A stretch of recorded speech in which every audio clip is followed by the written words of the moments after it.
पद्धतीने चालू केलाय की जणू काय 10 वर्ष या पलूसवर सूर्य उगवला नाही आणि परिवर्तन झाल्यानंतरच सूर्य उगवणार आहे अशा पद्धतीचा खोटा प्रचार या ठिकाणी चालू केलेला आहे। पलूस कडेगाव तालुक्याचा जर विचार जर आपण सर्वांनी मिळून केला तर आदरणीय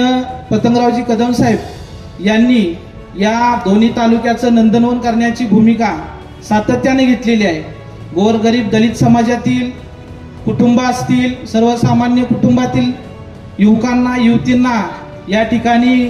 नोकरी देण्याचं काम, त्यांच्या हाताला काम उद्योगधंदा देण्याचं काम या ठिकाणी या आपल्या कुटुंबियाने केलेलं आहे। त्याच पद्धतीने या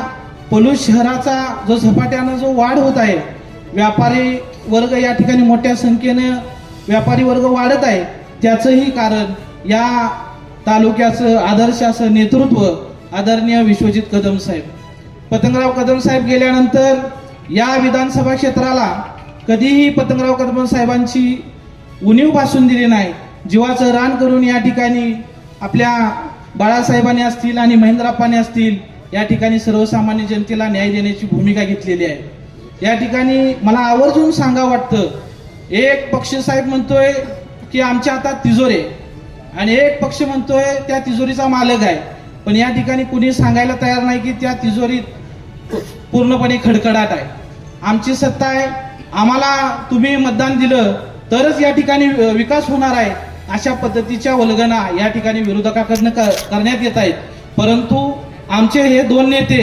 आदरणीय खासदार साहेब, आदरणीय आमदार साहेब एवढे खमके आहेत, त्यांची एवढी पुण्याई आहे, वसंतदादांची पुण्याई आदरणीय विशालदादांना लाभलेली आहे, त्याच पद्धतीनं कदम साहेबांची पुण्याई आदरणीय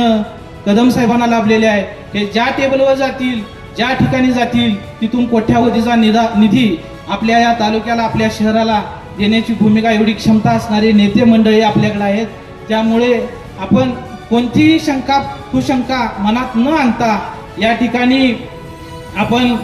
मोठ्या ताकदीनं आदरणीय संजीवनी वहिनी यांना मोठ्या संख्येनं या ठिकाणी आपण निवडून द्यावं। मी रिपब्लिकन पार्टी ऑफ इंडिया आठवली पक्षाचा पलूस कडेगाव विधानसभा क्षेत्र अध्यक्ष म्हणून भीमशक्ती सोशल फाउंडेशनच्या माध्यमातून या सर्व पॅनलला मी या ठिकाणी पाठिंबा व्यक्त करतो आणि आदरणीय बाळासाहेबांना विनंती करतो की आपण या ठिकाणी आमची एक मागणी आमच्या समाजाच्या वतीनं, रमाई घरकुलचे प्रकरण गेली 6 महिने झालं